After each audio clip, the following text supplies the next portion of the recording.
अस्सलाम वालेकुम, my self Mohammad Hasnain. तो आज हम स्टार्ट करने लगे हैं acid base disorders, chapter number 15 from टोकर सर्जरी। तो ये है कि इसमें एमसीक्यूज़ तो आते हैं, लेकिन बाज़ औक़ात एमसीक्यू भी आ जाता है। तो इसमें जो चीज़ें याद रखने वाली हैं, एक तो नॉर्मल वैल्यूज़ आपने याद रखनी है। पीएच नॉर्मल जो है वो 7.35 टू 7.45 है, और जो पार्शियल प्रेशर कार्बन डाइऑक्साइड है वो 35 से 45 है। और जो बाइकार्बोनेट, बाई से याद रखिएगा, 22 से कार्बोनेट, और मतलब 26 तक जाता है। वैसे 28 तक भी कहीं लिखा हुआ था, लेकिन बुक में 22 से 22 से 26 तक लिखा हुआ है। और जो ऑक्सीजन का पार्शियल प्रेशर वो 80 से 100 नॉर्मल होता है, उसकी ज़रूरत नहीं होती, इसलिए बुक में मेंशन भी नहीं है। मोस्टली कार्बन डाइऑक्साइड, बाइकार्बोनेट और पीएच। अब हमने एक चीज़ याद रखनी है, मोस्टली जब भी एमसीक्यूज़ या एससीक्यू आता है तो उसमें वो वैल्यूज़ लाजमी एबीजीज़ की वैल्यूज़ देते हैं, पीएच दे देते हैं, कार्बन डाइऑक्साइड और बाइकार्बोनेट। तो वो कहते हैं कि क्या अभी मसला चल रहा है और कंपनसेशन है या नहीं है, और इसका जो है ट्रीटमेंट क्या होगा। तो जैसे हम रेस्पिरेटरी एसिडोसिस और मेटाबॉलिक एसिडोसिस या अल्कलोसिस पढ़ते रहते हैं, जब भी मेटाबॉलिक की बात आती है तो बाइकार्बोनेट आ जाते हैं। जब रेस्पिरेटरी की बात आती है तो कार्बन डाइऑक्साइड उसमें इन्वॉल्व होता है। तो क्या होता है कि वैसे तो इसको एलेबोरेट करने की, क्योंकि ऐसे चाहता नहीं, जो जब भी आता है तो वैल्यूज़ वो देते हैं। वैसे जनरल सा बता देता हूँ कि एसिड मेटाबॉलिक एसिडोसिस में क्या होगा कि बाइकार्बोनेट कम हो जाएंगे और पीएच भी कम हो जाएगी। जबकि रेस्पिरेटरी एसिडोसिस में क्या होगा कि कार्बन डाइऑक्साइड का पार्शियल प्रेशर बढ़ जाएगा और पीएच कम हो जाएगी, यानी कि एसिडोसिस हो जाएगा। तो वो रेस्पिरेटरी में आता है। अब क्या है कि जो मेटाबॉलिक एसिडोसिस है ना, उसमें क्या होता है कि दो तरह से हो सकता है। एक तो increase anion gap acidosis, anion gap बढ़ गया, और दूसरा normal anion gap. Anion gap क्या है कि प्रोटॉन्स जो चल रहे हैं ब्लड में, और जो मतलब जो पॉजिटिव आयंस हैं और जो नेगेटिव आयंस हैं, उनका जो डिफरेंस है उसको एनायन गैप कहते हैं। अब बढ़ेगा कब? जब हमारे पास प्रोटॉन ज़्यादा हो जाएंगे, यानी कि इंक्रीज एसिड प्रोडक्शन, वो एनायन गैप इंक्रीज एसिडोसिस होगा। अब जो नॉर्मल होगा उसमें क्या होगा, जब बाइकार्बोनेट कम हो जाएगा तो उसका फ़र्क नहीं पड़ता, तो वो नॉर्मल एनायन गैप एसिडोसिस होगा। ये मेटाबॉलिक की बात कर रहे हैं। तो इसके कंपनसेशन कैसे करते हैं, क्योंकि हाइपर वेंटिलेट करना स्टार्ट हो जाते हैं रेस्पिरेटरी जो मेडुला ऑब्लोंगेटा है, तो उससे सिग्नल जाते हैं और हाइपर वेंटिलेट होते हैं, जिससे कार्बन डाइऑक्साइड ज़्यादा एक्सेल करते हैं और फिर वो नॉर्मलाइज हो जाती है पीएच। अब जो इंक्रीज एनायन गैप वाले हैं उसमें कॉजेज़ क्या हो सकते हैं, क्योंकि एसिडोसिस है तो यानी कि प्रोटॉन बढ़ते हैं। तो कब कब बढ़ते हैं? एक तो हमारे पास जब लैक्टिक एसिडोसिस होता है, वो कब कब होता है? शॉक में हो जाता है, हेमरेज हो रहा है, या लिवर फेलियर हो गया, रीनल फेलियर हो गया, ये कंडीशन है। और जो कीटोसिडोसिस जैसे डीके हमारे पास होता है, तभी हमारे पास मेटाबॉलिक एसिडोसिस होता है। तो ये इंक्रीज एनायन गैप वाले हैं। अब जो normal anion gap metabolic acidosis है, उसमें बाइकार्बोनेट लॉस होते हैं। तो वो किन कंडीशन में होते हैं? मोस्टली जो आपने याद रखनी है वो डायरिया आपने याद रखना है, और दूसरा इंटेस्टाइनल फिस्टुला और हाइपरक्लोरेमिक एसिडोसिस। मोस्टली जो है ना वो डायरिया आपने याद रखना है, उसमें मोस्टली ये मेटाबॉलिक एसिडोसिस होता है। अब क्या है कि हमने क्या करना है कि मेटाबॉलिक है एसिडोसिस, तो हमने बाइकार्बोनेट देने हैं 50 ml 8.4% सोडियम बाइकार्बोनेट हमने सीवियर एसिडोसिस में देने होते हैं, ताकि कार्डियक अरेस्ट ना हो जाए। तो ये आपने याद रखना है, इसकी एमसीक्यू आ सकता है 50 ml 8.4% सोडियम बाइकार्बोनेट। माइल्ड में हम नहीं देते मोस्टली। अब क्या है कि एसिडोसिस को क्यों हम करेक्ट करते हैं, क्योंकि ये हाइपोटेंशन, इससे मतलब ना चांसेस होते हैं कि हाइपोटेंशन हो जाए, तो इसलिए हम इसको प्रिवेंट करते हैं।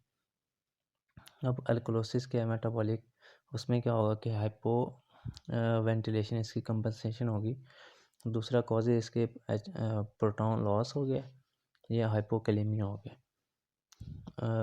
इसको मोस्टली वेल टॉलरेटेड होता है और रिप्लेसमेंट इलेक्ट्रोलाइट्स से करते हैं।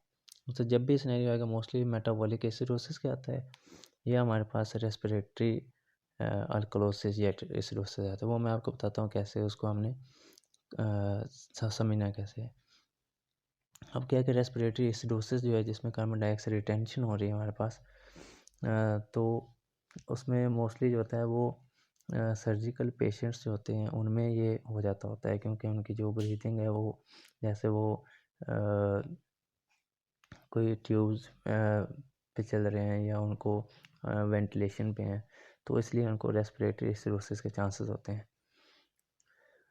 कॉजेज इसकी एयरवे ऑब्स्ट्रक्शन हो सकती है या रेस्पिरेटरी डिप्रेशन, दोनों हो सकते हैं, क्योंकि एनेस्थीसिया की भी कॉम्प्लिकेशन होती हैं ये। अब अल्कोलोसिस रेस्पिरेटरी कब होती हैं, जब हमारे पास हाइपर वेंटिलेट कर रहे हो, तो वो किन कंडीशन में होता है, मोस्टली जो है वो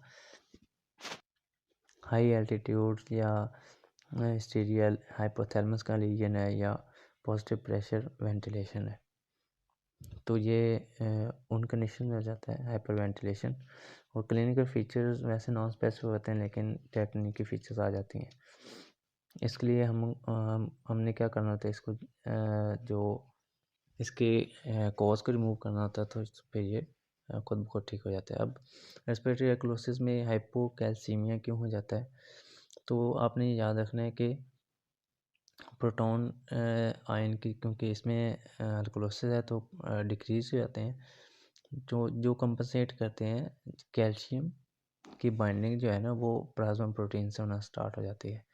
तो जैसे क्योंकि दोनों compete करते हैं, प्रोटॉन आयन कंसनट्रेशन और कैल्शियम, तो क्या होता है कि कैल्शियम उनके साथ बाइंड हो जाते हैं, तो इसलिए कैल्शियम उसकी जो ब्लड में उसका लेवल है वो कम हो जाता है, तो इसलिए हाइपोकैल्सीमिया अनक्लोसिस में हो जाता है। सिंपली ऐसे याद रखें, क्योंकि प्रोटॉन एच पॉजिटिव आयंस कम होते हैं और कैल्शियम आयंस ज़्यादा होते हैं, तो इसलिए वो बाइंडिंग साइट के साथ बाइंड हो जाते हैं, तो जो फ्री होगा वो एच पॉजिटिव आयंस की कंसनट्रेशन होगी, लेकिन कैल्शियम आयन कम हो जाएंगे। अब हमारे पास जो इसको मतलब जैसे है कि गेस करने के लिए कि जल्दी जल्दी एक क्वेश्चन आ गया आपके पास, वैल्यूज़ आ गई, तो कैसे आपने, अगर समझ नहीं आ रही कैसे आपने इसको क्रैक कर सकते हैं। एक तो पीएच जो है ना वो एसिडोसिस या अल्कलोसिस बता रही होती है, एक चीज़ याद होगी। दूसरा ये कि partial pressure of carbon dioxide और बाइकार्बोनेट ये बता रहे होते हैं कि ओरिजिन क्या है एसिड बेस बैलेंस का, रेस्पिरेटरी है या मेटाबॉलिक है। दूसरा आपने याद रखना है, अगर पीएच और बाइकार्बोनेट ये ये मतलब ना दोनों कम हो रहे हैं, तो इसका मतलब मेटाबॉलिक प्रॉब्लम है। और पीएच और कार्बन डाइऑक्साइड का प्रेशर जो है वो अगर एक ही साइड पे मतलब दोनों कम हो जाएं, तो उसका मतलब ये रेस्पिरेटरी है, तो ये अपने याद रखना है। बाकी अब क्या होगा कि अब जो जैसे क्वेश्चन आता है वो मैं आपको बता देता हूँ। अब एक एग्जांपल इन्होंने इधर ही बुक में कि एक डायबिटिक 75 ईयर्स ओल्ड डायबिटिक है जिसकी इंसुलिन मतलब वो नॉन कंप्लायंट है। अब वो आपके पास आ गया ABGs उसकी ये हैं। अब अगर आप याद रखें कि हमने कहा था कि जब भी एसिड प्रोडक्शन ज़्यादा हो गई, डीके का पेशेंट है, शॉक का पेशेंट है, लैक्टिक एसिडोसिस या रिनल फेलियर, तो उसमें हमारे पास मेटाबॉलिक एसिडोसिस होता है। फिर भी हम जो हमारे पास पीएच इसकी है 7.26 कम है, कार्बन डाइऑक्साइड का प्रेशर जो वो 35 से 45 होता है, वो हमारे पास 42 है, वो रेंज में नॉर्मल रेंज में है। लेकिन जो बाइकार्बोनेट हैं वो हमारे पास कम है, वो 22 से 26 होने से लेकिन 17 है। अब हमारे पास एक तो एसिडोसिस है, पीएच से पता चल गया। दूसरा कार्बन डाइऑक्साइड ठीक है, बाइकार्बोनेट हमारे पास कम है, तो इसका मतलब बाइकार्बोनेट कम है तो मेटाबॉलिक एसिडोसिस होगा। अब मेटाबॉलिक एसिडोसिस और हमारे पास कार्बन डाइऑक्साइड हाइपर वेंटिलेट नहीं हो रही नॉर्मल रेंज में, इसलिए ये नॉन कंपनसेटेड है। अब इसी तरह अगर हमारे पास कार्बन डाइऑक्साइड 42 से हमारे पास आ जाए 32, मतलब जो इसकी नॉर्मल है वो 35 से 45, अब हमारे पास क्या है कि पीएच उतनी है, बाइकार्बोनेट भी उतनी है, लेकिन जो कार्बन डाइऑक्साइड है ना वो हमारे पास हो गई है, कम हो गई है। इसका मतलब ब्लड में कार्बन डाइऑक्साइड कम हो रही है। तो क्या होगा, इसकी कंपनसेशन वैसे भी होती है कि हाइपर वेंटिलेशन होती है रेस्पिरेटरी। तो अब क्या कर रहा है कि कंपनसेट करने की कोशिश कर रहा है, लेकिन अभी भी जो पीएच है वो 7.35 से 4.5 होते हैं ना, 7 पॉइंट, लेकिन ये 2.6 है, 7.26। तो अभी तक वो पार्शली कंपनसेटेड है, ठीक है, लेकिन है मेटाबॉलिक एसिडोसिस अभी भी। अब इसकी तीसरी जो है कंडीशन हो सकती है कि पीएच हमने 7.35 कर ली है, नॉर्मल में आ गई है। कार्बन डाइऑक्साइड का जो पार्शियल प्रेशर है वो 32 है। तो 32 से याद रखें कि 32 जो 35 और 45 से कम है, इसका मतलब हाइपर वेंटिलेशन हो रही है। और बाइकार्बोनेट है वो अभी भी हमारे पास कम है। तो इसका मतलब क्या है कि एसिडोसिस था, लेकिन अब क्या है कि बाइकार्बोनेट अभी भी कम है, हालांकि बढ़ने चाहिए, लेकिन कार्बन डाइऑक्साइड का प्रेशर जो है उसने पीएच को मेंटेन कर दिया है हाइपर वेंटिलेट करके। तो उसमें हमारे पास क्या होगा कि जो रेस्पिरेटरी कंपनसेशन है वो हमारे पास हो चुकी है, कंप्लीट कंपनसेशन है रेस्पिरेटरी, लेकिन हमारे पास जो कंडीशन है वो एसिडोसिस की चल रही है, क्योंकि बाइकार्बोनेट्स भी कम है।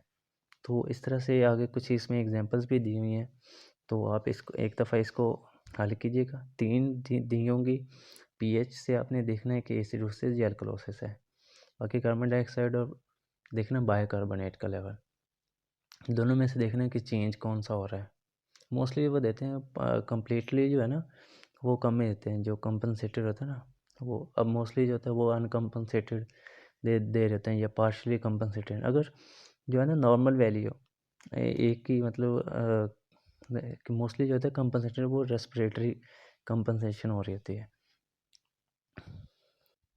तो आपने देखना है कि अगर कार्बन डाइऑक्साइड भी कम हो रही है एसिडोसिस में, तो इसका मतलब कुछ ना कुछ वो पार्शियल कंपनसेटेड हो रही है, लेकिन अभी बिल्कुल भी वही नॉर्मल रेंज में है, तो उसका मतलब वो अनकम्पनसेटेड है।